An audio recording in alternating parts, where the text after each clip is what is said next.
Bonjour, chers amis. Nous sommes heureux de nous retrouver encore une fois pour une autre leçon qui va parler du pain et de l'eau, mais pas n'importe quelle sorte d'eau, l'eau de la vie. Alors, encore une fois, je suis heureux d'avoir avec moi Jairo. Bonjour, ça va bien, Jairo? Ça va très bien, merci. Et James. Bonjour. Alors, on dit tout le temps qu'on est les 3J. Alors, merci encore une fois et nous allons demander à James s'il veut bien débuter par une prière. D'accord, laissons la tête. Merci Seigneur pour cette leçon. Tu nous permets, ce trimestre, d'analyser le livre et d'étudier le livre de l'Exode.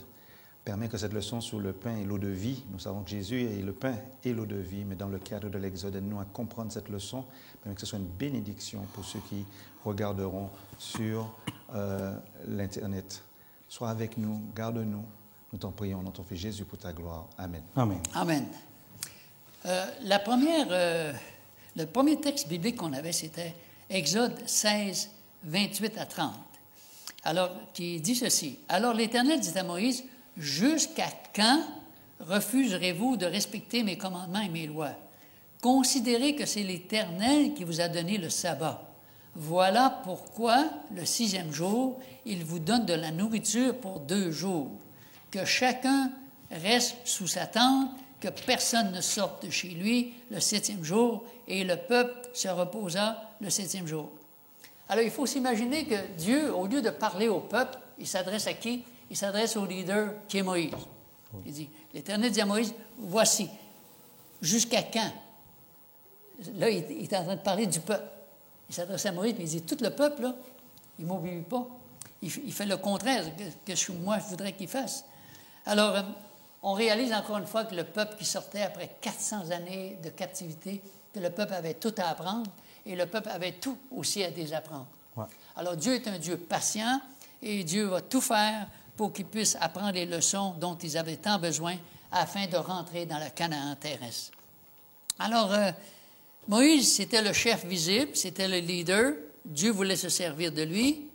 Et Moïse est devenu l'homme le plus patient du monde au travers des difficultés qu'il a vues. Ce qui est remarquable dans cette leçon-là, on parle des eaux amères. Quand ils sortent d'Égypte, la première difficulté qu'ils rencontrent, c'est quoi? Il faut manger, il faut boire. Il faut manger, il faut boire. Pas d'eau, pas de manger, tu crèves, c'est fini. Alors, la première difficulté, il arrive devant un endroit, puis ça s'appelle Mara, qui veut dire quoi? Les eaux amères. Des eaux amères. Autrement dit, ce n'est pas buvable. Pourquoi tu nous emmènes dans une place où on ne peut même pas boire de l'eau? Tu veux-tu nous voir crever? Mais c'est quoi ce leadership-là? Et ce qui est remarquable, c'est que tout de suite après, peut-être on pourra le lire dans Exode, chapitre 15, le verset 27. Tout de suite après que le peuple a commencé à murmurer, il dire qu'est-ce qu'on va boire, pourquoi c'est comme ci, c'est comme ça. Alors, au verset 27, ça dit... Ils arrivèrent à Élim où il y avait 12 sources d'eau et 70 palmiers. Ils campèrent là près de l'eau. Alors, avant même que la difficulté arrive, le peuple est déjà prêt à chialer et à murmurer. Mais c'est quoi ce leadership-là? On n'est pas capable de voir. Et qu'est-ce que la parole de Dieu nous dit tout de suite après? C'est quoi ça, Élim? Savez-vous que c'est quelle distance que c'est de l'endroit où il était? Non. C'était à 3 heures de marche lente. Une marche avec les vieux, avec les enfants, avec les femmes. Okay. 3 heures de marche lente. C'était comme un oasis. Oh, Exactement. Devant, alors que Dieu dit, c'est pas un Dieu cheap. Il arrive devant un endroit, c'est quoi? Il y a 12 sources d'eau, puis 70 palmiers. Ils ont tout ce dont ils ont besoin. Alors, c'est quelle leçon, nous autres, qu'on peut apprendre de ça? Si ça ne se fait pas tout de suite comme on veut, au lieu d'avoir confiance en Dieu, qu'est-ce qu'on fait? On n'a pas patience. On chiale. Oui. On n'est pas content. Pourquoi c'est comme ci? Pourquoi c'est comme ça?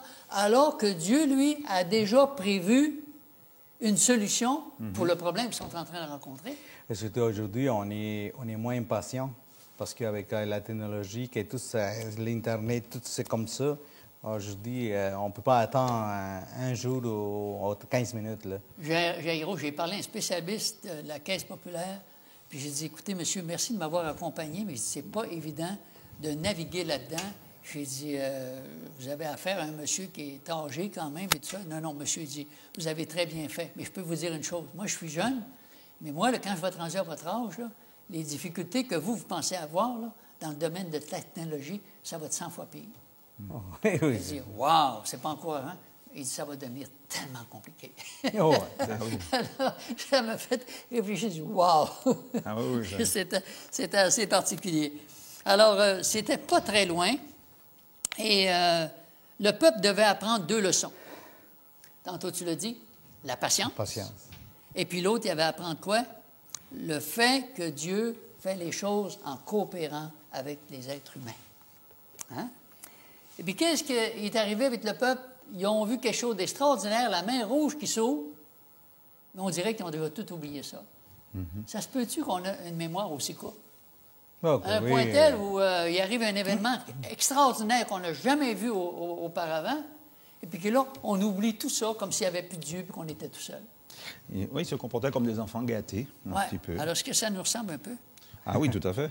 Moi, je me rappelle d'un jour où je devais déménager, et puis la maison s'est vendue rapidement, mais on avait essayé pendant une semaine de temps de trouver un endroit, on n'a pas trouvé de nulle part. Mais j'avais pas le choix, il fallait que je sorte. Alors, j'ai loué un camion pour déménager, puis les gens me demandaient, mais Jean-Guy, tu vas où? Je dis, je ne sais pas. Comment tu sais pas? Tu vas où? Ben, je ne sais pas. Oui, mais pourquoi tu as fait venir un camion? Ben, j'ai pas le choix, la maison est vendue, il faut que je sorte. Ben oui, mais tu ne sais pas où tu vas. J'ai dit non. Il dit, pour moi, il y a quelque chose qui ne marche pas dans sa tête. Oui, c'est ça. Ma femme était paniquée aussi, puis tout ça. Mais c'est drôle, j'avais aucune appréhension, puis c'est comme si j'étais un peu inconscient de tout ce qui se passait. Les autres disaient, on va mettre tout ça, mais je ne sais pas c'est quoi tu vas faire avec le camion. Juste comme on arrivait à la fin, il y a un téléphone sonne. Le monsieur dit, je vous avais dit que jamais que je la louerais, la maison, là. Je voulais la mettre en vente parce qu'il venait de se séparer d'avec sa femme. Mais il dit, je vais vous la louer. Dernière minute. Là, il dit, Seigneur, tu es extraordinaire. Quelle leçon difficile que c'est d'apprendre, Seigneur, où tu as l'impression de passer pour un fou, Te faire quelqu'un qui n'est pas confiance, trop vraiment. intelligent. Puis toi, tu as déjà la solution, mais nous autres, on voudrait l'avoir tout de suite. Ah oui, oui, non, parce qu'on aime marcher avec un safety net, un filet Ouais, de un filet de sécurité. sécurité. Quand on était à Gatineau, c'était le COVID, on nous a demandé, vous gardez ou vous remettez le condo qu'on louait? Et puis on a eu la foi de dire, on ne sera pas là. Mais on venait ici, mais on n'avait aucune idée. On n'avait pas de travail, rien. On ne m'a jamais répondu pour le travail. Et on s'est dit, bon, on vient. Et je cherchais des appartements, j'en trouvais pas. Alors que maintenant, il y en a plein. Et puis finalement, j'ai trouvé un. Ils m'ont dit, peut-être qu'on sera prêt quand vous allez arriver en juin. Il y aura peut-être le poteau à faire. Tu te rappelles, tu étais là quand on a déménagé. Plusieurs personnes sont venues aider pour l'aménagement. Mais c'est vrai qu'ils n'étaient pas prêts le jour où on a déménagé. On était obligé de rester à l'hôtel 5 jours et mettre les affaires en entreposage. Mais Dieu a permis qu'on vienne avec la foi. Les gens disaient, mais t'es Amen. fou, j'ai dû démissionner de mon poste au gouvernement parce que je n'étais pas encore titulaire. Il fallait démissionner. Donc les gens disaient, mais tu abandonnes tout ça à Gatineau pour aller dans l'aventure d'une petite ville à 16 jours. Il n'y a rien qu'on doit faire pour travailler. Et puis finalement, on est arrivé ici et Dieu a permis une semaine et demie avant, Rebecca a demandé à sa patronne, mais je peux travailler là-bas, à distance, avec le COVID? Je lui ai dit oui. Et puis c'est comme ça qu'elle n'a jamais manqué de travail. Elle travaille pour le gouvernement fédéral. Mais à l'époque, il fallait demander. Et puis moi, ça a pris plus de temps pour retrouver quelque chose ici, parce que c'est plus petit, les bureaux ici aussi. Mais Dieu a permis qu'on n'ait jamais manqué d'argent pour payer l'appartement. J'ai l'impression que le jour où vous allez partir d'ici, vous allez avoir encore plus d'affaires que quand vous êtes arrivé. Ah oui, comme le pasteur a dit. Et ce qui s'est passé, c'est que C'est la même vraiment. chose qu'on a eu la maison, ils nous ont dit, il a fallu, c'est toujours la même chose, quand tu loues, il faut leur dire en février que tu pars. Oui, comme Mais 3 mois avant. La maison n'était même pas encore construite. Il a fallu qu'on dise d'accord, on part, parce qu'il a attendu 1 mois, mais finalement, tout s'est passé. Donc Amen. à chaque fois, ce sont des petits bouts de foi. Ouais. Pendant Amen. qu'on le vit, c'est très désagréable Ouais, à vivre. ouais, C'est ouais. très désagréable. Bon, Mais ça après, quelle joie qu'on la Amen. raconte et on dit, ah ouf, le Seigneur nous a secourus jusque-là. Oh, ouais. Et c'est le genre de leçons que Dieu voulait qu'ils apprennent finalement. Oui. Ouais. Puis qui sont amères, qui sont Oui. difficiles à gérer parce que c'est pas dans notre nature, etc. Alors, Ils l'ont dit dans la première partie, c'était pour leur situation et ils avaient besoin de faire confiance aux directions de Dieu Ouais. à chacun de leurs à pas. chaque étape. Ouais. Ah ouais, ouais. Alors, écoute, on continue, Jean Gros, avec l'écaille et la manne. Quelle leçon que nous, on peut retirer de cette Oh, histoire de mais caille et de c'est manne? sûr que des lections, on peut... Et la connexion se fait bien avec le texte biblique qu'on a lu. Hein? Certainement, parce que là, on voit que malgré les bénédictions de Dieu à son peuple, celui-ci n'arrêtait pas de, comme vous avez dit, Murmurer. chialer, murmurer, se plaindre. Oublier. Et surtout lorsque une difficulté arrivait. Lorsque tout était tranquille, tout était bon, bah, c'est correct. Mais une fois qu'il est arrivé une difficulté, il commence à se plaindre. Mais Seigneur, mais... Donc, aujourd'hui, nous voyons la même chose avec le monde, avec nous. On a des moments que tout est tranquille, on a tout ce qu'il nous faut. Ouais, des fois, on oublie. On est tellement bien qu'on oublie de prier. Mais lorsque la difficulté vient, on se met à genoux, on peut prier toute la journée si on veut, pour que Dieu puisse venir dans notre aide. Alors, on est quand même, on n'est pas si loin de ce que c'était le peuple d'Israël dans ces temps-là.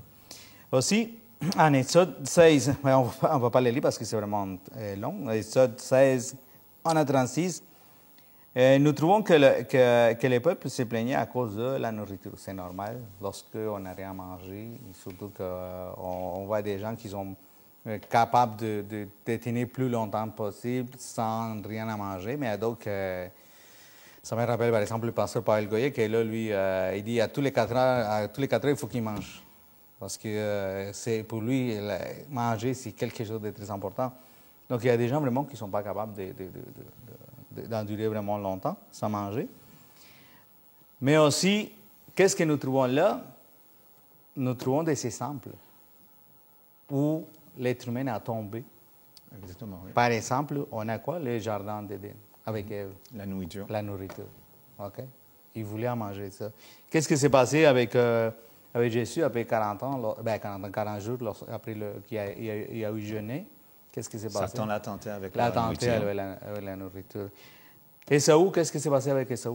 Même chose, il a perdu son droit d'aînesse à cause de la nourriture. Il avait faim. Hey, je veux manger, donne-moi comment. Mais tu me donnes ton droit, puis moi, je vais te donner le. Mais combien de pieds qu'il y avait de caille quand ça a tombé? Comment il y avait de pieds de caille? 3 pieds de caille. C'est beaucoup. Il y en avait plus qu'ils pouvaient en manger. Et pourtant. Mais c'est eux qui avaient dit que là-bas, ça débordait de viande. Oui. Donc, alors, là, ils ont débordé de caille. On voit vraiment que toujours, par exemple, pour la journée de lundi, c'est toujours la nourriture. Oui. Les cailles, la manne, malgré ces mêmes si Dieu. Oui, je voulais intervenir parce qu'on entend le mot manne, mais c'est intéressant de voir l'étymologie du mot manne. Manne, ça veut dire qu'est-ce que c'est. Qu'est-ce que c'est ça. Donc, les gens, au début, ils ne savaient pas qu'est-ce que c'était. Et jusqu'à maintenant, on ne sait pas ce que c'est. C'est quoi ça? On sait que c'est un genre de flocon fondant, avec un goût de miel, de coriandre. Donc, c'était quelque chose avec lequel tu pouvais prendre et faire des petits gâteaux secs, ou bien peut-être des pains plats. Bref, tu pouvais faire plein de choses avec, mais c'était un aliment comme si de base. Ouais. Parce que ils ne mangeaient pas juste ça comme ça pendant 40 ans, ils faisaient des choses avec. Ouais. Il faisait de la poutine avec ça. Il faisait plein d'assiettes, plein de plats avec. Mais cette manne-là, c'est quoi la grande leçon que Dieu est en train de nous donner? Ça a duré combien de temps? 40 ans. 40 ans. Qu'est-ce que Dieu a fait pendant 40 ans? Il les a nourris dans le désert. Il les a nourris. Il leur a montré qu'ils n'ont pas à s'inquiéter d'où vient leur nourriture, qu'il allait pourvoir pour eux. Parce qu'après tout, Jésus est qui? C'est Jésus qui les guidait dans la colonne. Oui. Jésus, c'est le pain de vie. Mais il est en train de leur enseigner quelque chose d'important, le sabbat. Comment garder le sabbat? Oui, à travers avec la manne, oui. Hey, 40 ans multiplié par 52, savez-vous comment ça fait de sabbat, ça? 4 fois 5... ça va être 2080. Alors, si pendant 2080 fois que Dieu est en train de montrer l'importance du sabbat, comment Dieu veut les bénir, comment Dieu veut les protéger, comment Dieu les prépare pour quelque chose de futur, de plus extraordinaire, si pendant 40 ans, tu n'apprends pas la leçon, qu'est-ce que ça va prendre au peuple pour apprendre? Non, et puis c'était des petits miracles, parce que s'ils désobéissaient, ils en prenaient plus le vendredi ou bien un autre jour, ça faisait des vers. Ouais, et comme par hasard, quand ils en prenaient le vendredi plus pour ne pas en prendre le sabbat, c'était intact. Ouais. Ça ne sentait pas mauvais. Donc, c'était des petits miracles. Voilà, c'était des petits miracles à chaque fois. Miracle par-dessus miracle. Et malgré tout ça, c'est comme si on n'apprend pas la leçon. Moi, je vois la dureté du cœur humain là-dedans. Je dis, Seigneur, aie pitié de nous. Bon, c'est pour cela que lorsqu'on est rendu à la journée mardi, c'est quoi? Maintenant, avant, c'était la nourriture, mais maintenant, c'est quoi? C'est l'eau. Ouais. Comme vous avez dit au début, là, la nourriture et l'eau, ils vont ensemble. Donc, on ne peut pas endurer longtemps sans manger, sans boire de l'eau. Alors, maintenant, c'est l'eau. Oh, ça, c'est une autre chose, parce que Ça dépend aussi là où on est, mais par exemple ici, dans l'histoire, c'était eux étaient dans le désert. Donc il fallait vraiment prendre de l'eau. Mais ils ont commencé encore à se plaindre. Puis à dire, hey, Moïse, là, tu nous fais sortir, puis là, oh, Seigneur, c'est long. Donc moi, on va lire Exode 17, 1 à 7. Si vous voulez bien, je ne sais pas, M. Yangui. Et Dieu ne leur a pas empêché d'avoir soif. Ouais. Non. C'était humain. Non. Dieu ne leur a pas empêché d'aller vers Moïse et de dire, Moïse, est-ce qu'il y a une source là, tout près là? Les enfants commencent à avoir soif. C'est la façon dont ils se sont plaints, surtout.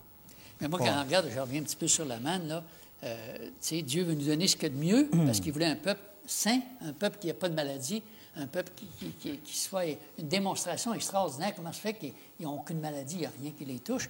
Mais nous autres, c'est quoi si on replaçait ça dans le contexte d'aujourd'hui, on dit, la manne, Seigneur, c'est pas ça qu'on veut. On veut de la poutine, on veut des Burger King, on veut des Dairy Queen. Du Coca-Cola, tout ce qui est mauvais. On veut tout ce qui n'est pas bon. Alors, je pense que c'est des leçons pour nous autres, des fois. On n'aime pas ce genre de nourriture que Dieu nous donne, alors que Dieu voudrait nous donner ce qu'il y a de mieux. Mais nous autres, selon nos goûts, on résiste ce qu'on veut pas. C'est ça. C'est vraiment toujours notre goût, puis on aime mieux vraiment manger ça. Et dans le désert, Dieu a essayé de changer leur goût, justement, pendant 40 ans, parce que leur goût était perverti, justement, par 400 années de manger, justement, parce que quand tu es esclave, que ce soit les esclaves d'Afrique qu'on a amenés dans les îles ou au Brésil ou en Amérique du Sud, que ce soit les esclaves comme les Israélites, si tu fais du travail comme une bête de somme, il faut quand même que tu manges. Donc, on leur donnait à manger. On leur donnait du repas et ils se sont habitués à manger de la grosse viande, des légumes, mais aussi des choses pour leur donner cette force pour pouvoir travailler. Ça c'est un bon élément de voir qu'à ce moment-là, ils n'étaient pas maltraités parce que c'était un business. Les pharaons, ils voulaient qu'ils construisent puis tout ça. Alors, ils voulaient qu'ils donnent une bonne... qu'ils soient capables de faire un bon travail, c'est ça. Alors, on te laisse aller avec Oui, non, évidemment. Donc, si on lit Exode 17, versets 1 à 7, je ne sais pas si James ou M. Bon, je peux le lire si tu veux. Toute l'assemblée, c'est ça? Toute l'assemblée des enfants d'Israël partit du désert de Sin, selon les marches que l'Éternel leur avait ordonnées, et ils campèrent à Réphidim, où le peuple ne trouva point d'eau à boire.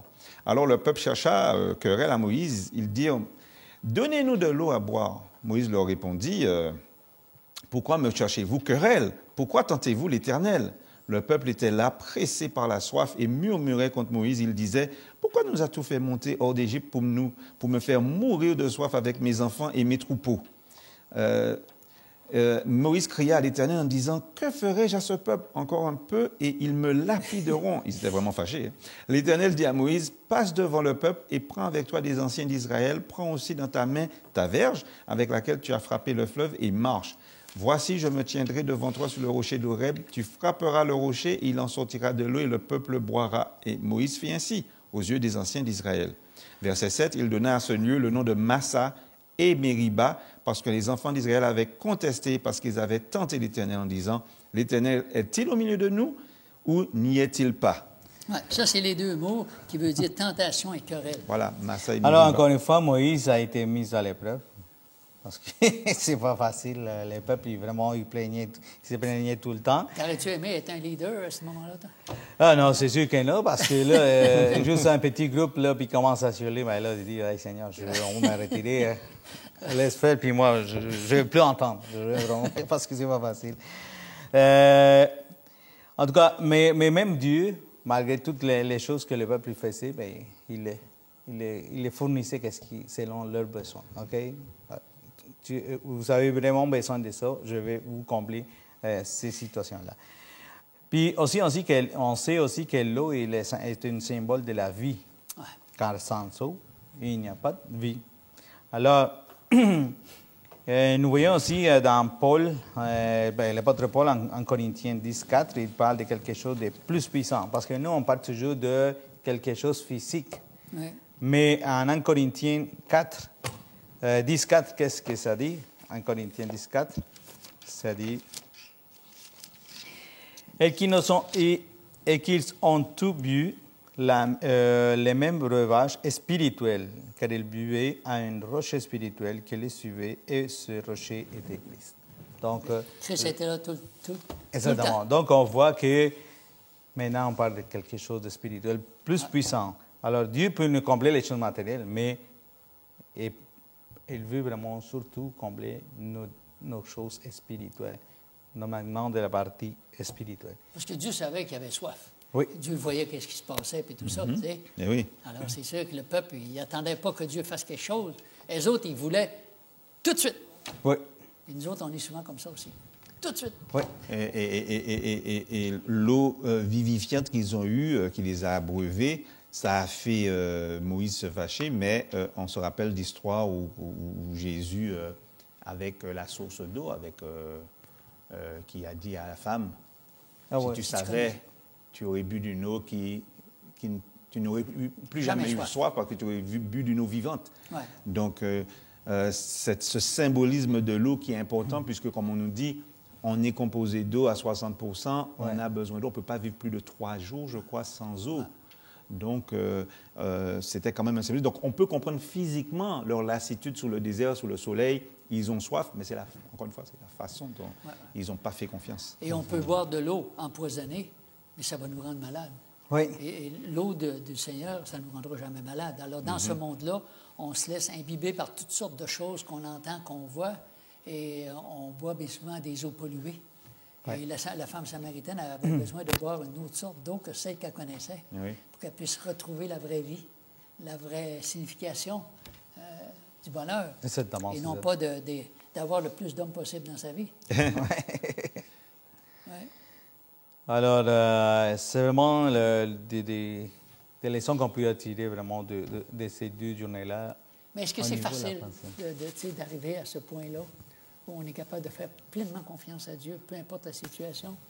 Ce n'est pas facile. Par exemple, surtout, moi je dirais, au niveau de mon expérience propre, personnelle, comme là, James le sait, j'étais à l'armée.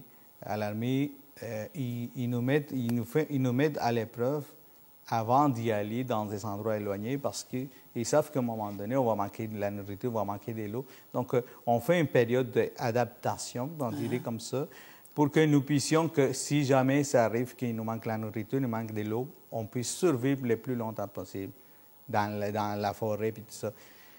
Soit que aujourd'hui, vu qu'on a tous ici, on a tous le déjeuner, le dîner, les soupers, on a même un petit collation à 9 à 10 heures, un petit collation à 3 heures. Donc, on n'est pas... c'est difficile de se préparer pour la journée qui va nous manquer de quoi manger. Donc, la journée qui nous manque à manger, ben, Seigneur, ça fait bien. Puis, je comprends, mais mon expérience propre, personnelle, c'était... j'ai vécu des moments difficiles où j'en avais rien à manger parce qu'on n'avait pas de l'argent. Donc, nous, on prenait un petit pain, et puis on était 5 enfants avec papa et maman, puis le petit pain, il fallait qu'on le divise en 7 morceaux. Wow. Puis c'était juste ça à manger avec un petit coupe de café là, pour la journée. Et puis là, c'est sûr que nous, un après-midi, on priait déjà, on disait, Seigneur, moi que je puisse aller dormir ces nuits-là, puis que demain, je puisse manger encore un petit morceau de pain avec un petit peu de café. Et tu n'étais pas encore adventiste? Et je n'étais pas encore adventiste. Mais tu priais, mais tu avais déjà une vie de prière. Exactement. Ouais. Donc, mais ça paraît, tu es tout petit. Oui. C'est sûr. Ça paraît, tu es tout petit. Oui, oui. Oui, je sais. Alors, je suis sarcastique. Je sais. Mais Dieu a pris soin de toi, c'est ça que je veux dire. Tu as connu la disette, la difficulté. Oui. Tu as connu les deux. Puis un soldat doit être entraîné face... Et c'est ça que la Bible parle, elle dit, on doit s'entraîner comme un soldat, parce qu'on sait qu'on va vivre des choses difficiles. Et si Dieu nous permet de vivre des choses comme ça, on est mieux équipés que ceux qui n'ont jamais connu ça. Endurer les privations. C'est ça. Oui. C'est comme le dit l'apôtre Paul, parce que c'est sûr que ça c'est mon expérience, mais comme le dit l'apôtre Paul, je suis vivre dans l'abondance puis dans la disette, c'est ça. Lui, il savait faire la Donc, c'est sûr que ça amène que si jamais on arrive à une situation encore difficile, on est déjà comme habitué. C'est sûr qu'on est déjà comme habitué à avoir le déjeuner, dîner, souper.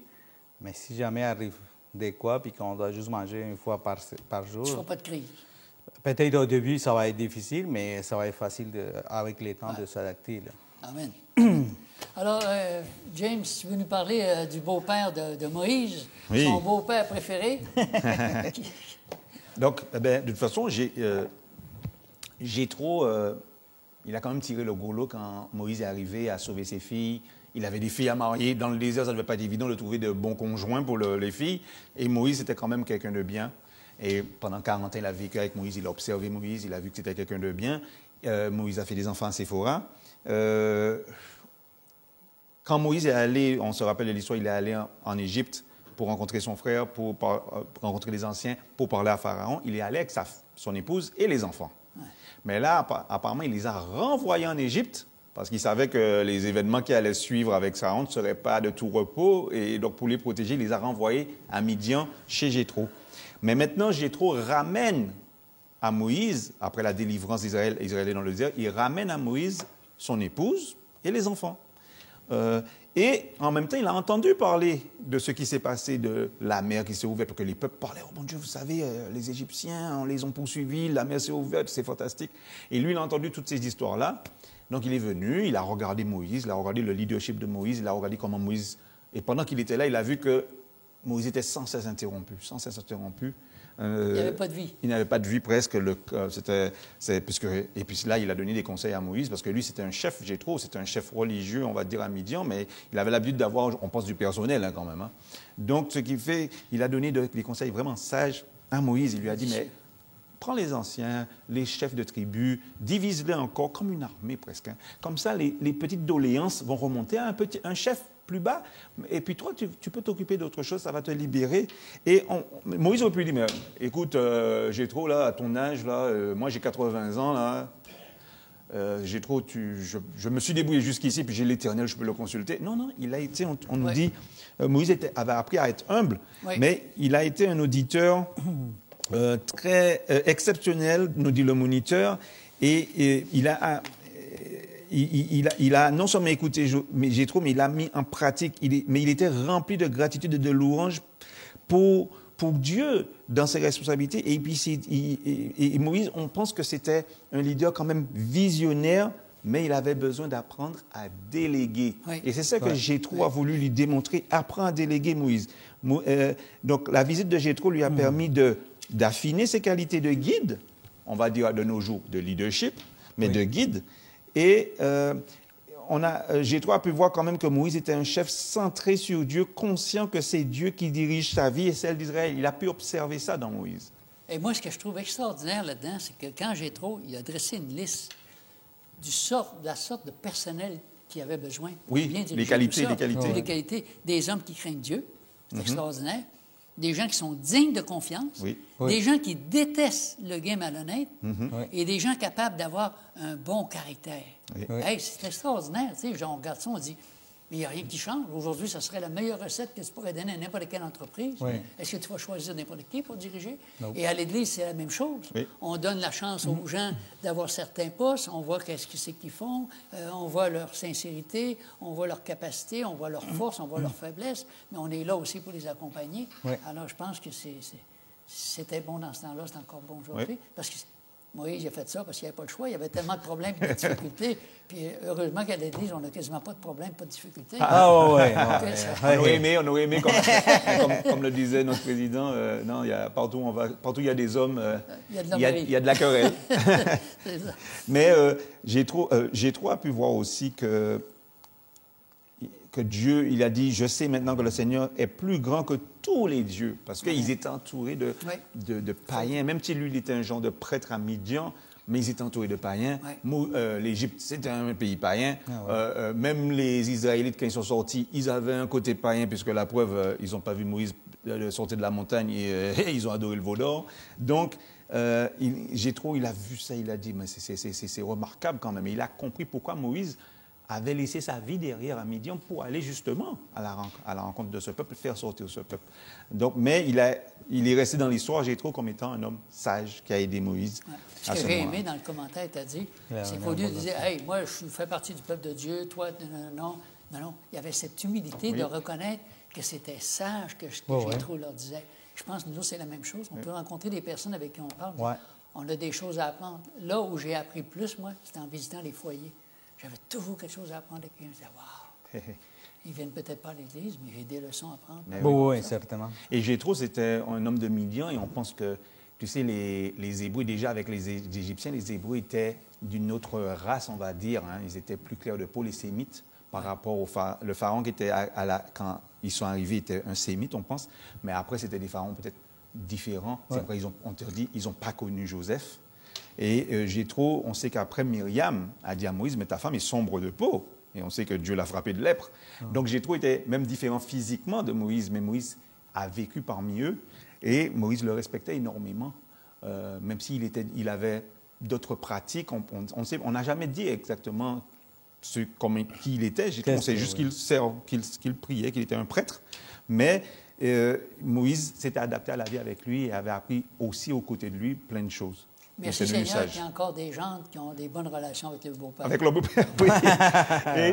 Et si on va à la leçon de jeudi, le pain et l'eau de vie, bien, comme on disait, c'est le titre de la leçon. On sait que on a ces histoires-là qui sont dans l'Exode, des histoires de pain avec la manne, des histoires d'eau de vie avec la source de Mara, mais aussi Mériba et Massa.